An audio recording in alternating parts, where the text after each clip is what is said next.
Om Ajnanatimidandasya Jnananjana Shalakaya Chakshurunmilitam Yena Tasmai Shri Gurave Namah. I'm reading from the Bhagavad Gita as it is.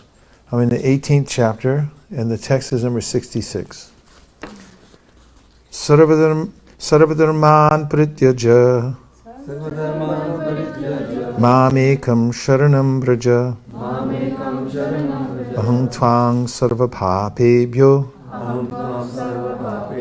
Mokshayishami Ma Shuchaha Sarvadharman, all varieties of religion. Prityaja, abandoning. Mam, unto me. Ekam, only. Sharanam, for surrender. Vraja, go. Aham, I. Twam, you. Sarva, all. Papebhya, from sinful reactions. Mokshayishami, will deliver. Ma, do not. Shuchaha, worry. Ma shuchaha, do render unto me. I shall deliver you from all sinful reactions. Do not fear. Purport. The Lord has described various kinds of knowledge and processes of religion, knowledge of the Supreme Brahman, knowledge of the Supersoul, knowledge of the different types of orders and statuses of social life, knowledge of the renounced order of life, knowledge of non-attachment, sense and mind control, meditation, etc. He has reactions. One should unhesitatingly accept Krishna as the Supreme Savior of all living entities. With faith and love, one should surrender unto him. The process of surrender to Krishna is described in the Hari Bhakti Vilas 11.676. Anukulyasya sankalpa pratikulyasya varjanam rakshishyatiti vishvaso guptritve varanam tata atmanishe pakarpanye shadvida sharanagati. According to the devotional process, one should simply accept. That's your verse, Sharanagata. That's her name, Sharanagata. According to the devotional process, one should simply accept such religious principles that will lead ultimately to the devotional service of the Lord. One may perform a particular occupational duty according to his position in the social order. But if by executing his duty, one does not come to the point of Krishna consciousness, all his activities are in vain. Anything that does not lead to the perfectional stage of Krishna consciousness should be avoided. One should be confident that in all circumstances Krishna will protect him from all difficulties. There is no need of thinking how one should keep the body and soul together. Krishna will see to that. One should always think himself helpless and should consider Krishna the only basis for his progress in life. As soon as one seriously engages himself in devotional service to the Lord in full Krishna consciousness, at once he becomes freed from all contamination of material nature. As soon as one seriously engages himself in devotional service to the Lord in full Krishna consciousness, he at once becomes freed from all contamination of material nature. There are different processes of religion and purificatory processes by cultivation of knowledge, meditation, in the mystic yoga system, etc. But one who surrenders unto Krishna does not have to execute so many methods. That simple surrender under Krishna will save him from unnecessary wasting time. Unnecessarily. One can thus make all progress at once and be freed from all sinful reactions. One should be attracted by the beautiful vision of Krishna. His name is Krishna because he is all attractive. One who becomes attracted by the beautiful, all-powerful, omnipotent vision of Krishna is fortunate. There are different kinds of transcendentalists. Some of them are attached to the impersonal Brahman vision. Some of them are attracted by the supersoul feature, etc.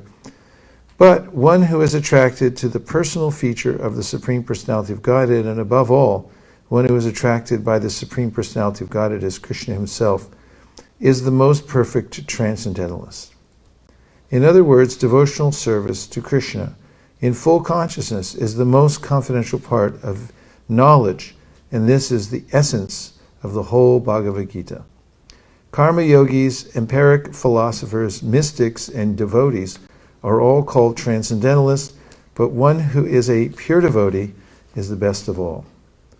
The particular words used here, ma shucha, do not fear, don't hesitate, don't worry, are very significant. One may be perplexed as to how one can give up all kinds of religious forms and simply surrender under Krishna, but such worry is useless.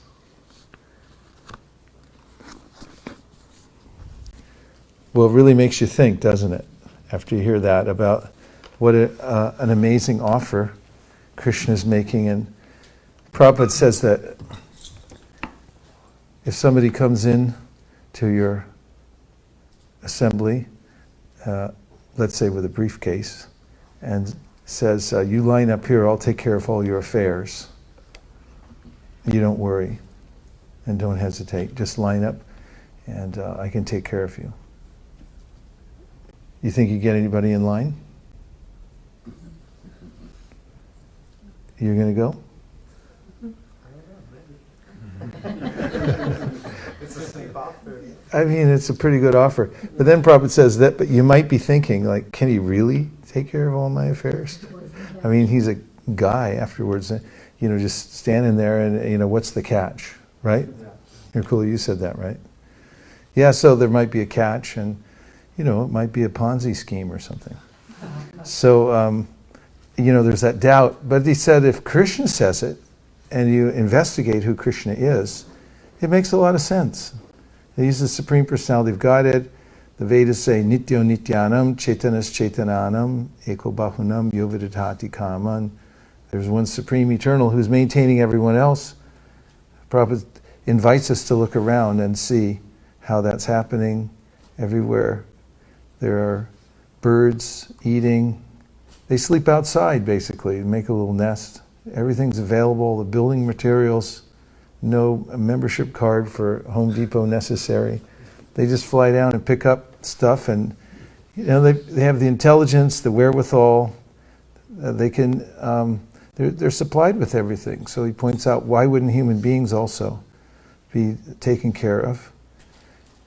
And what to speak of those who surrender themselves to the Supreme Personality of Godhead, who's maintaining all living entities. Even Krishna says elsewhere in the Bhagavad Gita, encouraging us to surrender, Ananyas chintayantamam ye jana paripasate tesham nityabdiyuktanam yogakshemam bahamyaham. He says if you become so absorbed in devotional service that you don't have time to think of other stuff, and don't worry, I'll carry what you lack, personally. Vahami means he'll take a personal hand in your life and make sure that everything's taken care of. I've never seen anybody better taken care of than the devotees who completely surrender. I mean, because they attract Krishna's attention, especially. Of course, everybody's being maintained one way or another. Prahlad Maharaj says whatever money we're getting from our clients or, from the boss, that's all coming from Krishna. It's all his energy. Anyway, even our parents who appear to be maintaining us are actually kind of a mask for Krishna. Prabhupada says behind that there's Krishna's loving energy protecting us through these entities who appear as our parents. But he said, imagine how Krishna's compassion and nurturing is like a mother 10 million times multiplied. So it's kind of enticing, Krishna's invitation to surrender, and then especially he says at the end, don't worry, don't hesitate. So what do you think? You can sign up for it. Yeah. I mean, that's the whole point. At the end, you can just say, okay, I'll do this. On a morning walk, there's a discussion recorded where Prabhupada's speaking to an Indian gentleman who's proposing that, you would need adhikari, or special qualification, to surrender. And Prabhupada interrupts him and says, no adhikari necessary. You have free will. And then he gives this scenario similar to what I said before, but it's a different outcome. You're poor, and a rich man comes and offers you a bag of money. And now you can take it or don't take it.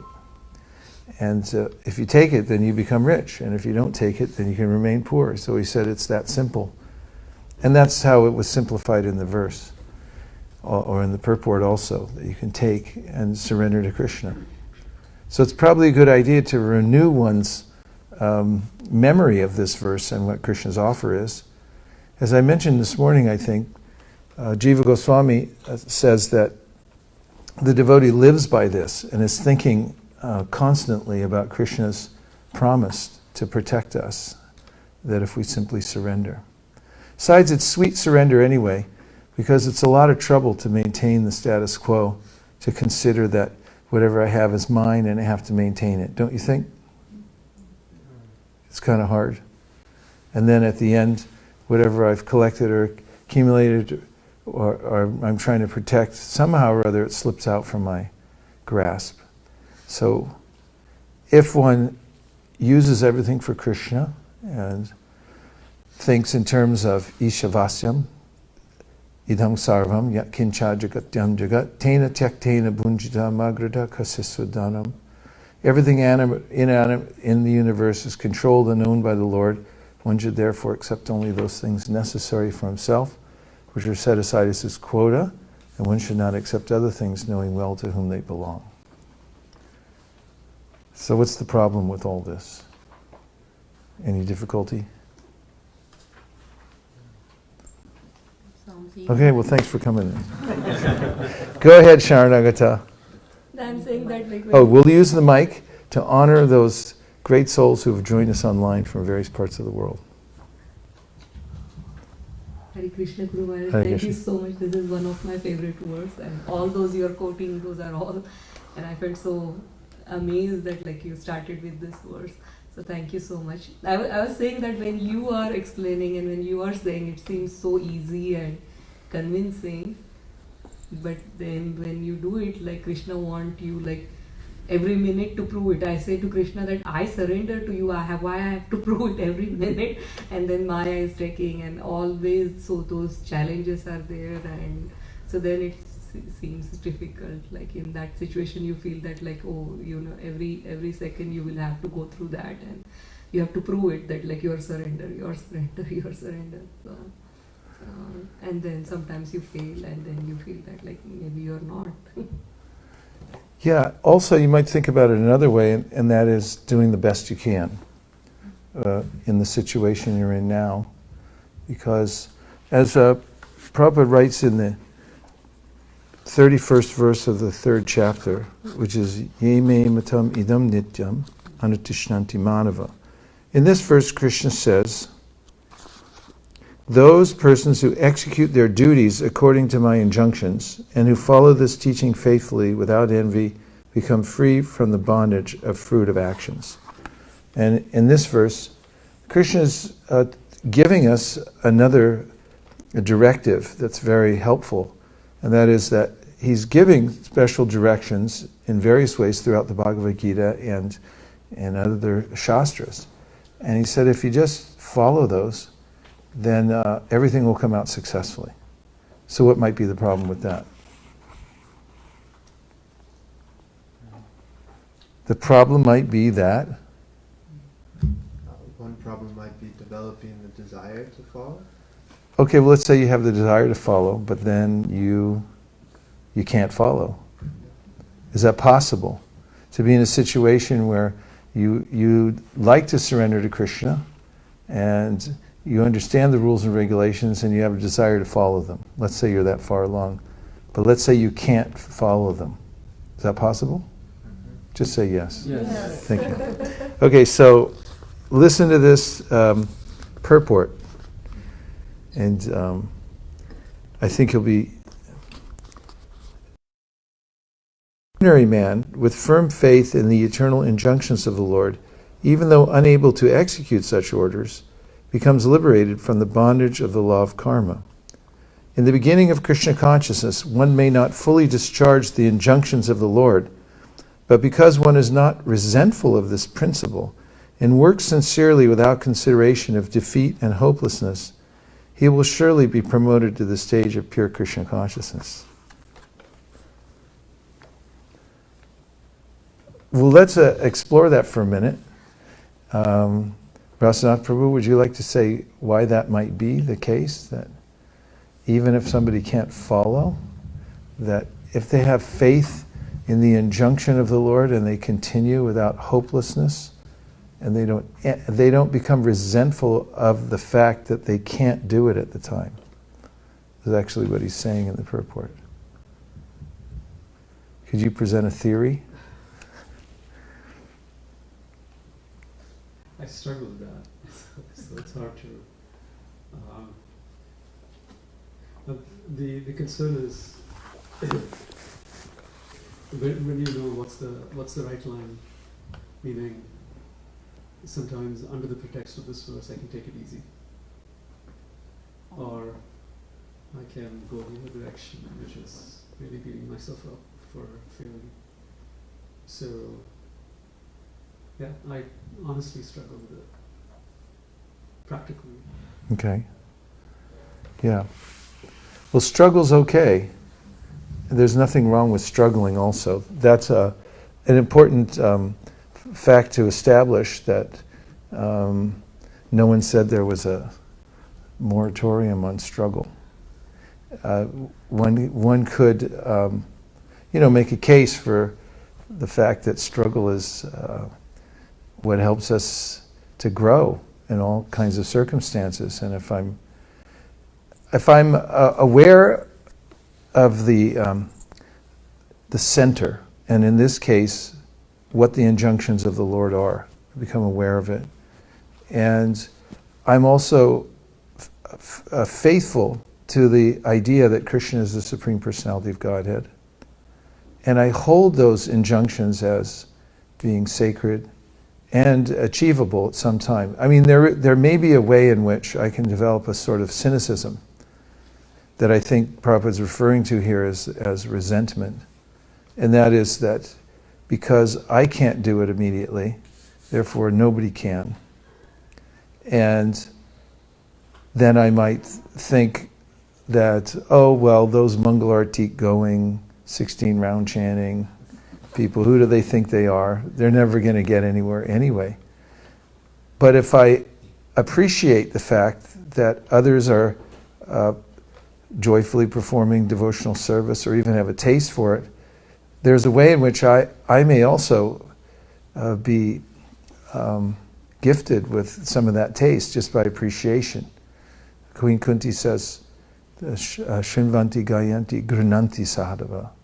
And in this verse she mentions Grunanti as appreciating the devotional service of others. Even when I don't have much capacity, if I appreciate that others do, and I don't resent the fact that I don't have it, first of all, that's pretty nice. But the other thing is that it avails us of the gifts that they have. So a way in which they actually become available to us when we are appreciating. Earlier, were you going to say something? You're just holding the mic. Earlier we talked about the verse Jata Shraddha Makatasu Nirvina Sarvakarmasu Veda Dukkha Makankamams Prityage Pyanishvara Tato Bhajeta Mamprita Shradalo Dridhanishchaya Jushamanams Tatankamams Dukhodarkams Jagarayan.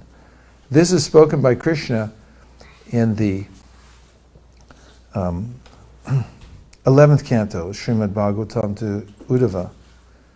And there he says that even if you can't follow, this is describing somebody in the interim period of devotional service who's taken it up sincerely, but then can't follow strictly because Anishvara, they don't have the power yet to do that, to follow strictly what all the whole process. But then Krishna gives the advice in the verse that you should continue, because first of all, if you're practicing to the best of your ability, then you'll become successful in due course of time. And also, it's understood that one would have difficulty following everything from the very beginning. So he encouraged us and he said, remain steady on the path even though you're not doing it as well as you wish you could do it. Could you elaborate more on your question? Fine. Yeah.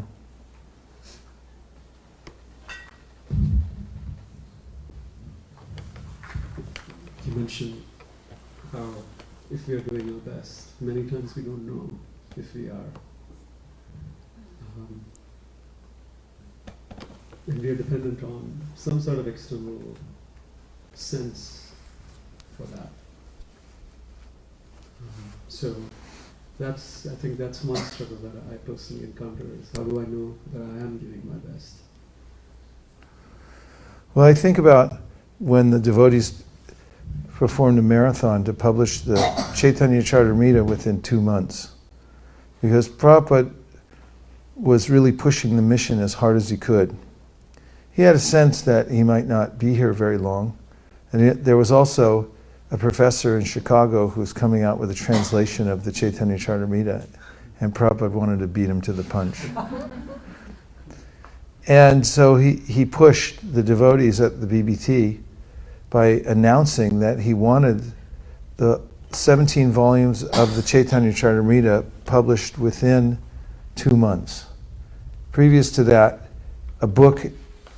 one book every 2 months would have been lightning speed.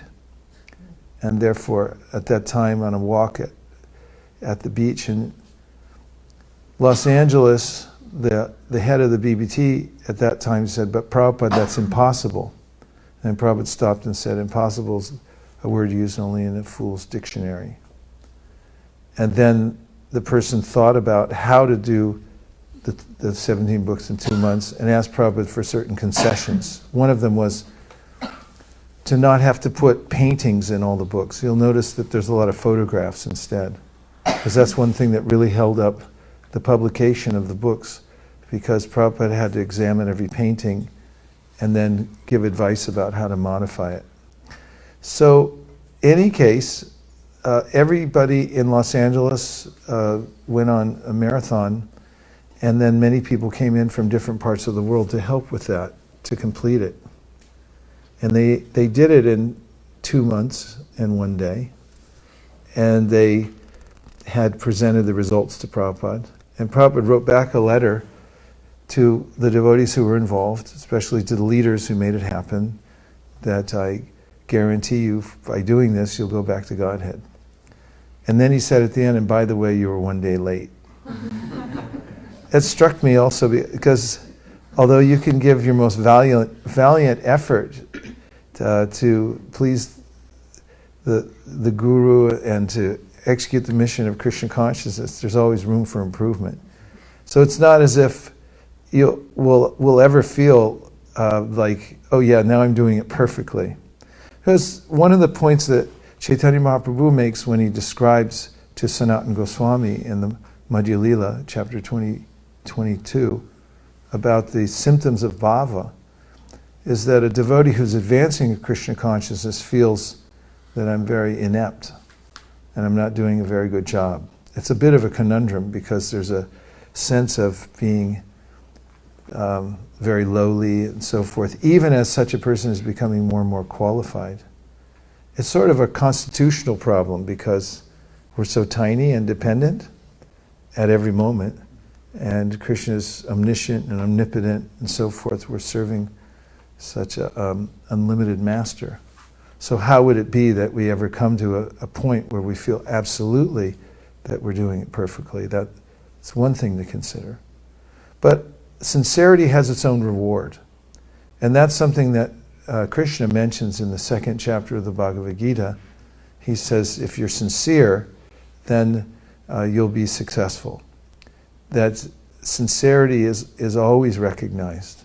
And he gives the verses like, Tesham satata yuktanam bhajatam priti purvakam. If you're sincerely praying for my direction, then I'll reciprocate. And in that, there's always satisfaction, no matter what the ultimate result is. If one can get in touch with sincerity, in fact, there's this great search for that drop of sincerity that one might go on, because it's the most valuable substance. And if I could identify it, like, what was that? Where is Nemo? Finding Nemo. Okay, sorry. I meant no disrespect. Finding Nemo, looking everywhere. Supposedly there was some fish or something everyone was looking for. So we have to also search very deeply. Even in the search for our sincerity and wishing that we were sincere, there's a way in which Prabhupada said, even that is considered pure devotional service because of the fact that you're sincere about being sincere. You know how it keeps going back, infinite regress, right? But that's a good thing. So I propose also that in that sincerity, even if one's in a wretched state and can't do as much as one wants to do, and I also propose that we can never quite do everything that we want to please Krishna, but if we're sincerely trying, and we know we are, that's its own reward. I mean, Krishna told that to the gopis, that you've given so much, you have to be satisfied. I can't reciprocate that. The kind of sincere desire you have to please me, it's beyond what I can reciprocate. Just a thought. What about other questions or reflections?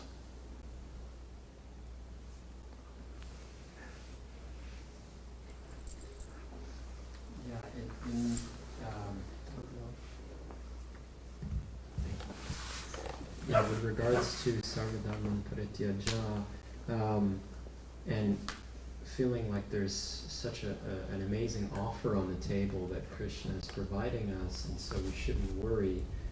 I think many times, for me at least, I can say I experience a disconnect that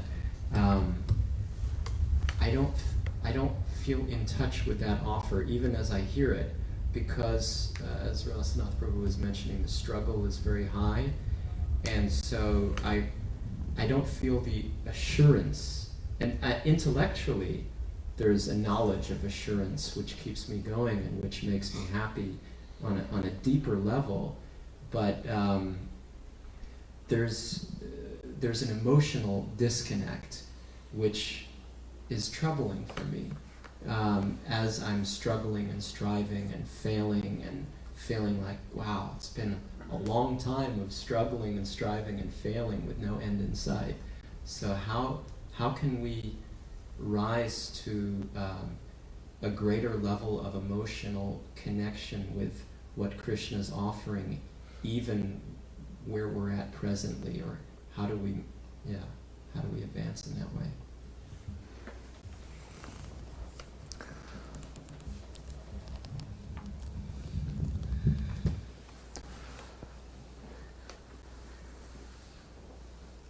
Well, one of the aspects of fortification in Krishna consciousness that Haridas Thakur mentions and Chaitanya Mahaprabhu endorses is Sambandha Gyan, is getting regular information about who Krishna is.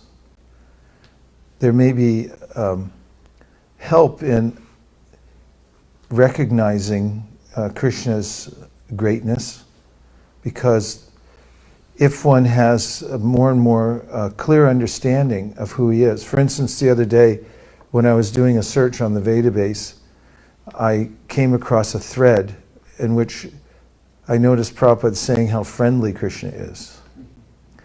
And then he'll say, he's so friendly that he goes with us wherever we want to go. I felt so, after I read all those quotes about how friendly Krishna is, I felt much better about my life. Because there is a phenomena in which, because I have freedom, and because I've made bad choices, I can then start to think that my struggles are Krishna's fault. And getting out of that and into a clearer understanding of actually how Krishna has given us freedom, and it's actually good news that I'm the one who got me into this in the first place, which is the mainstay of any self-help guru in the world. It's not what happens to you that matters, it's what you do about what happens to you. But, Krishna is, of course, the Adi self-help guru, and and Brahma points this out, that, devotees think like this, and very rightly so, that it's actually a bright spot that, oh, I understand, it's because I worked in ignorance somehow, and I caused myself some, I've become implicated in some kind of energy that has nothing to do with me, first of all, asangokhyayam purushaha, I'm not part of this, and that there's help immediately available just by really not struggling so hard and taking shelter of Krishna. And making peace with the struggle, accepting that whatever kind of reaction is coming, including my own inability to fully take advantage of Krishna's offer, is part of what I've caused by flailing so much here in the material world and really getting caught up. So back to Sambandha Gyan, there's a way in which if I hear more about Krishna's quality of being friendly, it's very reassuring. And also hearing from those who have taken advantage of Krishna's mercy, and even those who didn't try to take advantage of Krishna's mercy but got it anyway. For instance, in the Vrindavan pastimes, there are many demons and demonesses, like Putana, who really weren't planning on surrendering, but because they came close to Krishna, for instance, Putana, she got Krishna's full mercy. So much so that Brahma in his prayer says, "My dear Lord Krishna, do you have any mercy left? I mean, you extended yourself so far to save Putana, and you gave her so much. I don't know if you have anything left for the residents of Vrindavan who are so surrendered to you." And the devotees are sort of gushing with this idea about how merciful Krishna is, and really getting caught up in that kind of Krishna Katha, and understanding the substantial nature of, Krishna's power to deliver us, and his intention to do so really is something that if, let's just say that you're broke, busted, it's already there. It's just a matter of time that's separating me to realize it. And in the interim, the devotee is not so much worried about the various kinds of disturbances that might come, including one's own inability. That's really what is mentioned in this verse here. Don't be disturbed by your own ineptitude. Just, take bhakti as the way of accepting full grace. That might even be more of a qualification. Jiva Goswami writes in his Sandarbha that the only qualification for people in the Kali Yuga is their disqualification. I mean, these guys are so disqualified in this age that, all right, just give it to them, And so, it's like, yeah, and that's even what the Goswamis were saying. It's like, us first. See, you're promising that you're the savior of the most fallen. We're it, right here. And if you don't give it to us, in that song by Narottam Das Thakur, he says, then don't call yourself Patita Pavana anymore, because I am the most fallen. And if you don't give it to me, then you're going to have to change your name after this. The devotees, they actually relish that. Even the great acharyas like Bhaktivinoda Thakur, Amara Jivana, he's going into that just relishing a feeling that utter humility and being the most fallen, admitting all his faults. He goes through a list, just writing out, when other people are happy, I feel very disturbed, even though externally I'm showing, and when other people fail, I've become so happy. I'm always speaking lies, even though I don't have to. Mityabashi. That's my bhashya is lies. I just lie about everything. I'm a big fake advertisement for a big false ego. And he's relishing pouring this out, that Krishna, I'm so fallen and lowly and unqualified and so forth. And so, hearing about Krishna's mercy to others, and then just put in your application. I mean, because once the application's in, then there's a lot of hope. That's something else Rupa Goswami says, that, now that I've applied for your mercy, I have this great hope that's always there in my heart. Like you apply for something like a visa or something like that, and nowadays you might be a little doubtful if you're actually going to get anything. But when you apply for Krishna's mercy, you fill out all the forms, and you say, okay, I don't have any, they ask, what's your qualification? You just put in nothing. I got nothing here. And you just put it in anyway. You hand in your test at the end for your SAT. I didn't know any of the answers. Nothing. But then you've been informed. There's a professor back there, or a test grader who will just pass you anyway. I mean, that's Krishna. He'll just, all right, I don't care. At least he turned it in. That's as part of Sambandha Gyan, understanding what our relationship with is Krishna. And that's what, Lord Nrsingadev told the Prahlad Maharaj after that whole ordeal with Hiranyakashipu. He said, okay, take a benediction. Prahlad said, I don't want anything. He said, no, you take, I give. And Prahlad said, I don't want anything. He said, no, take. You don't understand, I'm Bhagavan, I give. and then Prahlad said, okay, benediction that within the core of my heart I have no material desires whatsoever. How about that? No, something else. And he said, you deliver my father, which is amazing because his father was so abusive to him. And he said, and Lord Nrsingadev said, already delivered, along with generations of your family backwards and forwards and so forth. So Krishna's magnanimous nature and the fact that he can actually do something about it, I mean, that ought to put a spring in our step and know that the application's in and Krishna's available. So Sambandha Gyan is important, remembering that he's all-powerful. Once when I was sitting at Govardhan for Prasadam, I sat next to Burijan Prabhu, and he goes, hey, you want to hear something? Prasadam wasn't there yet. And I go, yeah, I want to hear something. And he says, okay, Krishna's all-powerful and he's all-merciful. And he said, if he was all-powerful but not all-merciful, we'd be in big trouble. And if he was all-merciful but not all-powerful, then who cares? Because what can he do? A lot of people are like that. He said, but he's both. And therefore, you have every right to feel optimistic. Sambandha Gyan. That checks in the mail. I feel happy. And whatever kind of a struggle is coming to me, it's actually purification. And Prabhupada writes in one of his purports that the servant who can take the punishment of the master as a reward gains the intelligence not to repeat the same mistake.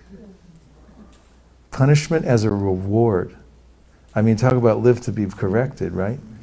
But it's like, you just got smashed and it's like, that was my reward. It's like, who is this person? But that's the way somebody thinks when they have this idea clearly in mind and in heart that Krishna's so friendly. He's so friendly nobody can believe it. I mean, he delivers Putana, and they're all, what'd you do that for? She was the worst. She was a baby killer. And Krishna, then in the Bhagavad Gita, he's saying, Api chet sudaracharo. I don't care who this person is or what they've done.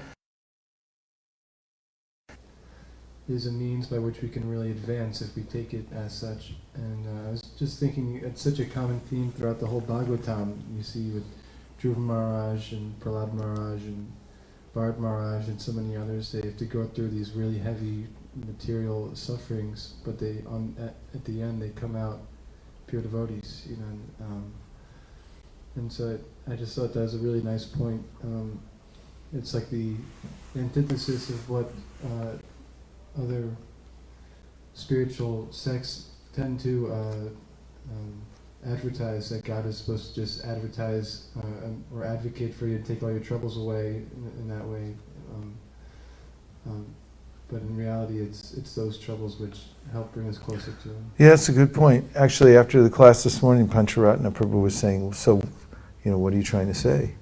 Is this like, if you just surrender once and then you don't have to do anything? But the point you made here is appropriate. There is some struggle, which is purifying. There's a commentary on the 6th canto of the Bhagavatam by Vishwanath Chakravarti Thakur when he's talking about Ajamil and the holy name and when it fructifies in one's life. And he does mention there that the lives of, he mentions Bharat Maharaj going through several lives. And he says that some devotees, they desire such a high level of purification that really, it's not like they don't mind, he said, going through these things, but they do that. That Krishna arranges it so that they get fully positioned for pure devotional service. After all, I'm not willing to do it myself, perhaps. I heard a story of 2 policemen walking in Delhi, and one of them was saying to the other, because they were patrolling a neighborhood where there had been some thefts, and one said to the other, it's ironic that we're policemen, we're trying to stop thievery. However, our God is known as a chore.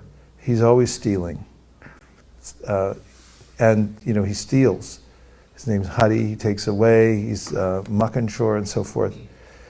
And so how do we reconcile this? And the other one said, actually, we're really lucky because although people put up high walls and chains around their houses somehow or other, thieves figure out how to get in, go past the alarm system and so forth. He said Krishna's the most expert. And even though we put up a high wall around our heart and try to chain in all our anartas, that I'm going to, at least let me keep half of them, or at least some of them. What do you expect from me? Krishna's really expert at stealing them and penetrating the fortress and taking them away. And this is sort of the indication that that's his friendliness. Yasyaham anagrinnami harishe taddanam shanai. Don't expect just a passive life of, when one surrenders to Krishna. There's ways. Srimad Bhagavatam, Krishna was just describing how some people, they worship demigods to fulfill their desires. But then he said, some people approach me, but then they ask for material benedictions again and again. And he said, yeah, I'll give them the benedictions, but I'll do it in such a way that they won't ask for it anymore. And he said, that way I give my special mercy to people. But then one could think, how could I help the process along a little bit? Giriraj Maharaj tells a story about how in Mumbai, there was this young man who was helping translate Prabhupada's books into Marathi. And his father would come along with him sometimes to meet Prabhupada when he was discussing the translations. And the father had a habit of smoking cigarettes. And so he asked Prabhupada, I need your special mercy to overcome this habit. And Prabhupada said, you can get Krishna's special mercy, I can request. He said, but when Krishna gives his special mercy, he makes you so miserable that you'd be forced to give it up. He said, would you like the special mercy? And no, Prabhupada, I'll do it myself. And so there is a case for preemptive surrender. And if you die to the world, at least you don't have to do it all at once, but start considering it. It's mentioned elsewhere in the Bhagavatam that when death comes to your door to take away everything, everything's already gone. Sorry, nothing left. And so this idea of preemptively assisting Krishna. So maybe I can't do that either. However, I was thinking once when I was observing an anartha that had floated into my mental system, that at least I could tell Krishna that I'm not capable of getting this out. And therefore, I'm going to sit here and chant and take a risk and ask that if you would come in and take it out for me. I mean, it's worth a try, right? Like, I'll leave the back door open and I'll keep my eyes closed. And you just come in and take it. Of course, it's even more exciting if one identifies what it is and exposes it with the light of consciousness, that this is really the problem. We were talking about this earlier, right? If one can analyze one's life and find out where the weaknesses are, and then admit those to Krishna. And Prabhupada writes about this in one of the small books that he published. He said it's one type of prayer to go before Krishna and admit your frailties and admit the way that you're struggling against the material nature. Isn't that nice? And he said, you can tell Krishna that I'm being flung this way and that in the material ocean. And just tell him what, how you're suffering. And admit, I'm really bad at this. I don't know what to do. And the other day I was walking out the door and I asked Nirkula, what should I do? And she goes, keep praying. Because, she knew I was dealing with like a big basket of problems.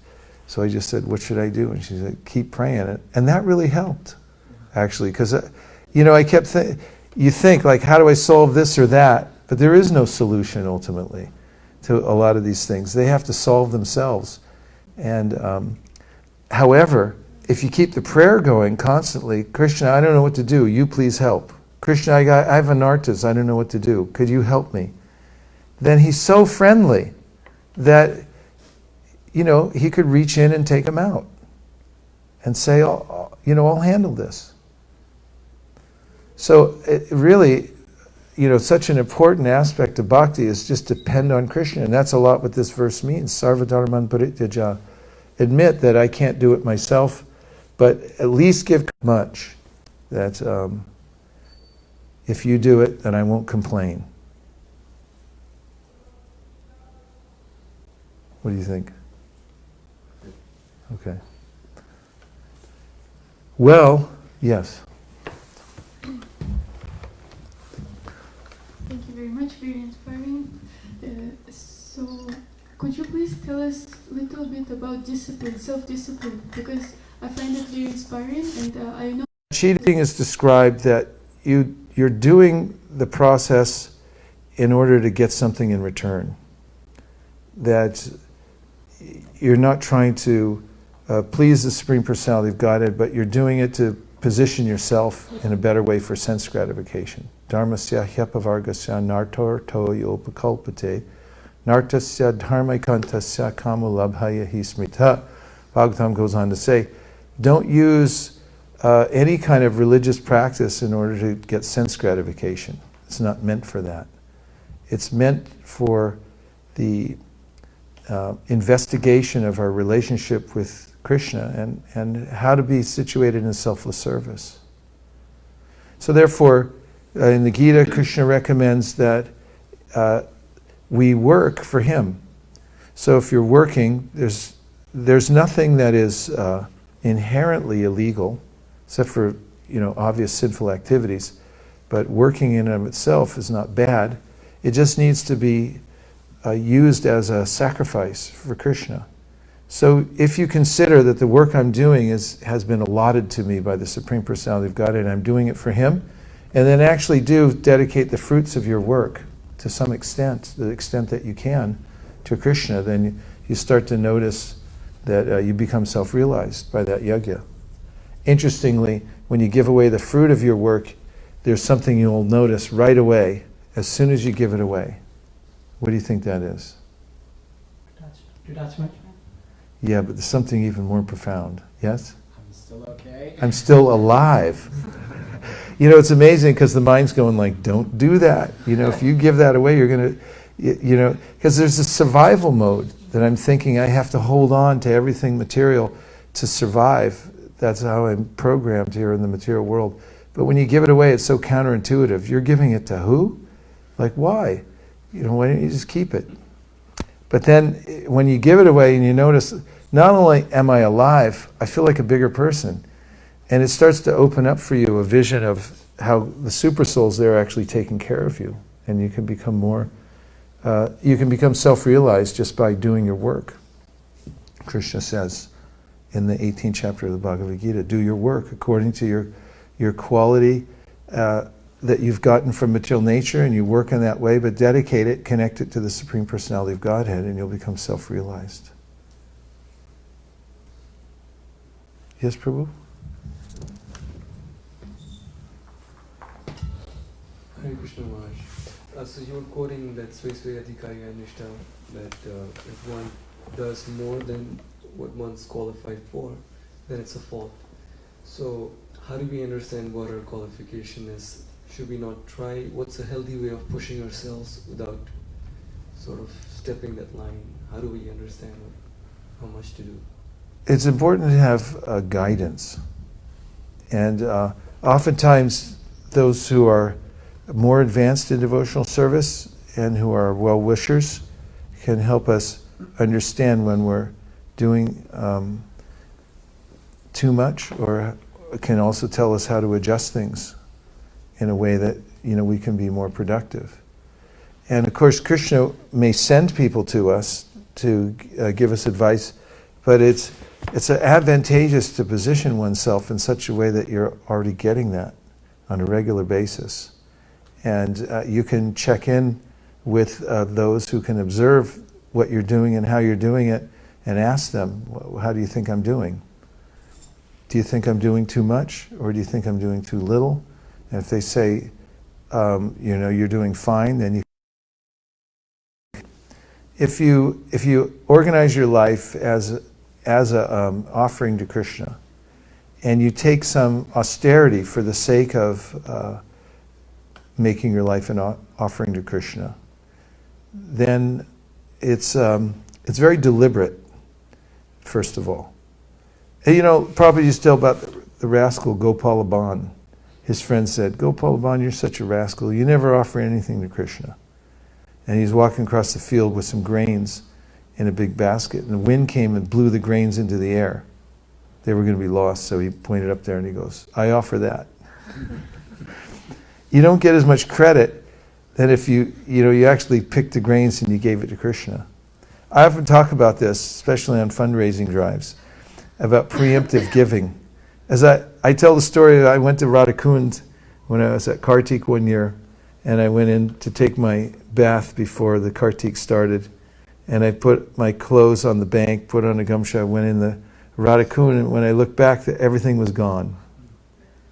My beads, I had stuff in my pockets, my notebooks, my pen, everything, whatever I was carrying down there, not my luggage or anything like that. But there was enough stuff, but the other thing was I had to walk home about 4 miles in a gumsha. And I pretended I was a sadhu, walking along. But when I got back to the ashram, it was the beginning of the month, and I always give a donation to the temple president there at the ashram at the end. But this time I walked right in, got out the donation, I brought it right to him as the day that was started. It's because I was so aware of the fact that everything I have can be unceremoniously taken at any second. So that's when I thought of my doctrine of preemptive giving. See, the thing is, if you give it willingly and preemptively, then you get credit. You can become as famous as Bali Maharaj. But if it's taken away from you unceremoniously, then you're just like everybody else. And you don't get anything from it. You just lose it. So it's, if you plan ahead, and that's what devotees do, to live in such a way that they're already living in that mode of surrender to Krishna, whatever that means for any particular person, actually, it differs. But be fully aware of the fact that you're dedicating everything to Krishna, and don't lose that and slip into thinking that I own this, I enjoy it, and so forth. Then there's not much pain at all. Because as I said before, Prabhupada used to say, cheat death before death cheats you. And if you've already surrendered everything, like it all belongs to Krishna, and those things that you're really attached to, that you can't use in Krishna's service, somehow or other you find a way to divest yourself. Jayadvaita Maharaj told me once, he said, there's a lot of investment advisors. He said, I'm going to become a divestment advisor. How to get rid of everything. And again, we're not preaching just dire renunciation, but it's a mood. It's the mood, that if you preemptively develop that mood of how everything belongs to Krishna, it's being used in his service, and those things that I can't use in his service somehow or other, that I don't keep them around. I keep my life uncluttered. Then what's there to take? And there really isn't any suffering. And yes, you do get more credit because it was done thoughtfully. Because intention counts. You'll find that if you ever have a friend who has to go to court, what the jury wants to know is, did he mean to do it? And if they find out like that was his strong intention, I mean, if he did something bad and he really intended to do it, it's a much worse crime than if he did it accidentally. So it's the same thing with devotional service. If you think it up and preemptively do it, then you get much more credit. That's why Rupa Goswami says, Tannama Rupa Charitari Sakirtananu Smrityo Kramena Rasana Manasini Yoja Tishtan Raje Tananuragi Jananugami Kalam Nayat Akilam Ityupadesha Saram. That organize your life around this principle so that everything that you have and all the ways that you're living are dedicated to the process of devotional service. And in that way, you'll naturally advance and go to the spiritual world, following in the footsteps of the residents there. Anyway, birds fly in the sky as high as they can. The sky's unlimited. We talked at least about the Sarvadharman Parityajam Mamekam Sharanamraja verse, which one could read over and over again. The first time I read it was in a Back to Godhead magazine that I received at my doorstep, and I couldn't believe it. I thought, this is amazing. I'd like to try this. And, one could simply go on trying. And you never know what's going to happen in this crazy life of ours. But one thing's for sure, if you try to surrender to Krishna, he'll make all arrangements to help you. And even if you do it one time sincerely, he says, Ramachandra says that, I note that forever. And it's never taken back. What to speak of somebody who's trying it with every breath and keeps praying, Krishna, please let me surrender to you and take advantage of your mercy. Gaur Premanande Haribo. Nitai Gaura Haribo. Haribo. Haribo. Nitai Gaura Haribo. Nitai Gaura Haribo. Haribo. Nitai Gaura Haribo.